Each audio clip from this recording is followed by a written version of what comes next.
My name is John Craig, and I'm making this video to help raise awareness and hopefully funds to save the stained glass here at the Memorial Presbyterian Church in Wenonah, New Jersey. Part of what makes this church so beautiful are its stained glass windows throughout, but those windows are in very bad condition right now and need to be refurbished. When I first got here a little over 5 years ago, I was told that we had windows that needed repair.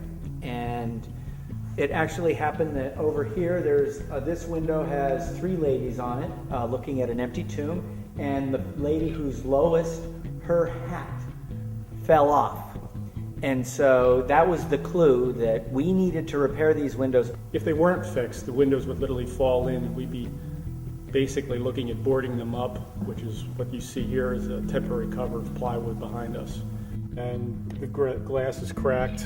They're going to have to remove this piece, this whole panel, and replace individual pieces like this one by one that are cracked or broken.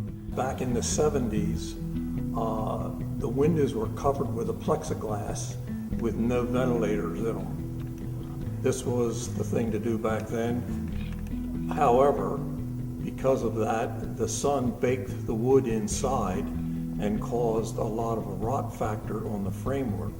And what they do is they take them out and like a jigsaw sort them, clean them, and then bring them back and re-lead them.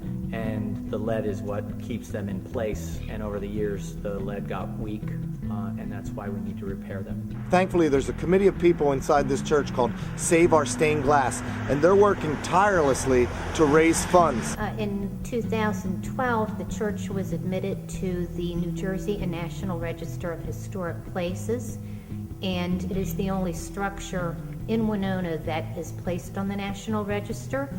And you can see down here at the bottom, it's signed by the architect Isaac Purcell. William Reith of Philadelphia, a German immigrant, designed the windows. There are identical windows at Cape May Presbyterian Church, which are signed by him. These are so similar that we feel that they are also his work. Two more windows, and the stained glass was placed within these frames.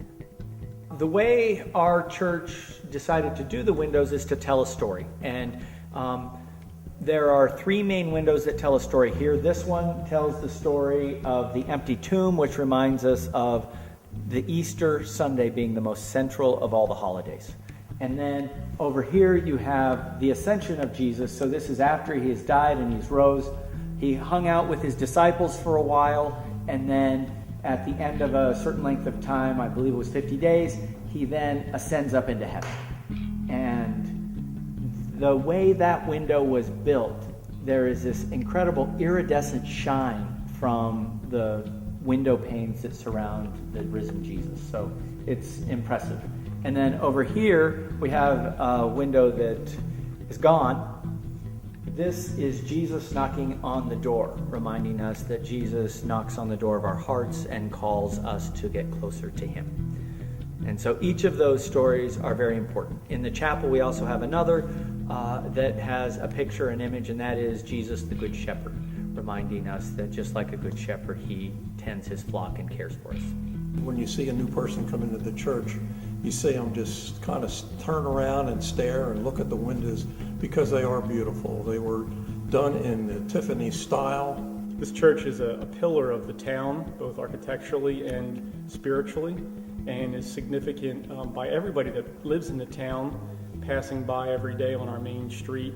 However, the cost to repair these windows is extremely high, and so while they've raised a lot of money, they're still a long way from reaching their goal. Costs over $300,000 to repair these. Our average budget is $165,000. And that's way below what we need to raise. Right now, we are looking for about $150,000 to complete the program. This would not only finish the sanctuary, but it would finish the chapel and what we call the friendship room. These windows, I think, are important to remind us that this isn't a brand new thing that we're doing. It's something that we have always been doing, but we're doing it in a way, at least we're sharing it and communicating it in the church in a way that allow for strangers to come in and feel welcome. And I think that this church didn't always do that as well as it could, and I believe that we're now doing it in remarkable ways. And And it would be a real shame to see this for us to have to go to plywood to cover the windows if we didn't raise the money to fix our stained glass. So please help support us and save our stained glass.